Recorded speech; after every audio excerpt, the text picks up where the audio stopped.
अरविंद केजरीवाल ने एक बार फिर आरोप लगाया है कि भाजपा उनके विधायकों को खरीदने की कोशिश करे और 7 लोगों को पैसे के ऑफर भी दिए।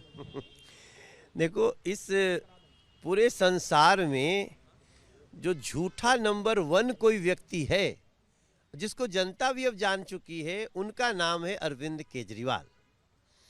अब अरविंद केजरीवाल वही है ना जो अपने बच्चों की भी झूठी कसम खा लिए कि हम किसी पार्टी से हाथ नहीं मिलाएंगे, और पता चले कि वो कांग्रेस के चरणों में बैठे हुए फोटो खिंचाते हैं। तो ये अरविंद केजरीवाल का मानसिक दिवालियापन है। उनके विधायक बचे ही कितने दिन के हैं कि उनको कोई अपने पास लाने की कोशिश करेगा, और क्यों करेगा?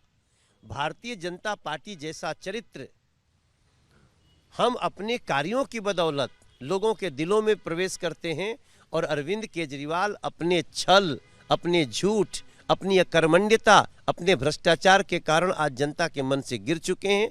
एक और झूठ परोस रहे हैं। 2024 के लास्ट तक इनको दिल्ली की जनता स्वयं ही उठा करके दूर दूर फेंक देगी।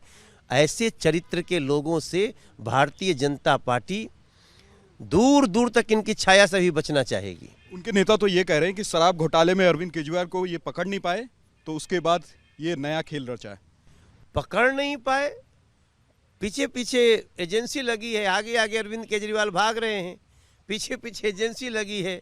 कभी ये चले जाते हैं विपस्सना में, कभी जाते हैं गोवा, कभी जाते हैं कहीं। लेकिन ये कितने दिन बचेंगे? ये भारत का कानून है। ईडी के सवालों के जवाब नहीं देने का मतलब ये अपराधी हैं, और बहुत जल्दी जेल का दरवाजा इनका इंतजार कर रहा है। ज्ञानव्यापी मामले में एएसआई की रिपोर्ट सामने आ चुकी है, और आपको क्या लगता है कि कितना और वक्त लगेगा?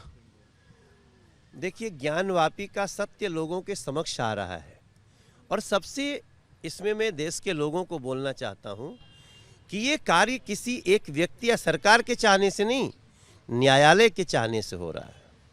माननीय न्यायालय ने एएसआई को निर्देश दिया, एएसआई ने रिपोर्ट अपनी लगाई है खोज करने के बाद, जांच करने के बाद, और एएसआई के रिपोर्ट में आ रहा है कि ये मंदिर था, मंदिर है, मंदिर रहना चाहिए। बिल्कुल, इंडिया गठबंधन में पहले सीटों को लेकर के आपसी तालमेल नहीं था, अब नीतीश कुमार भी एनडीए में शामिल होने जा रहे हैं।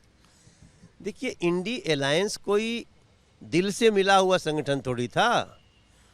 वो ये सभी लोग अपने अपने भ्रष्टाचार को बचाने के लिए मैक्सिमम लोग उसमें थे। अब सबके अपने हित टकरा रहे हैं और सब अलग अलग जा रहे हैं, मगर हमारा उनसे मतलब क्या है? नरेंद्र मोदी जी 60% वोट लेकर के पुनः वापस आ रहे हैं प्रधानमंत्री पद पे।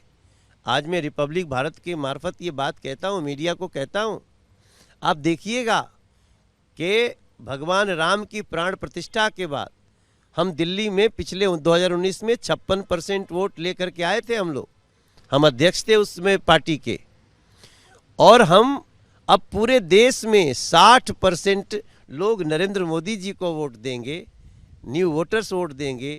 तो ये क्या कर रहे हैं जो क्षणिक अलायंस करते हैं, इनकी हमें बहुत ज़्यादा बात नहीं करनी है। वो जैसा कर रहे थे वैसा भर रहे हैं। नीतीश कुमार के एनडीए में शामिल होने के बाद बिहार के विकास में तेजी आएगी?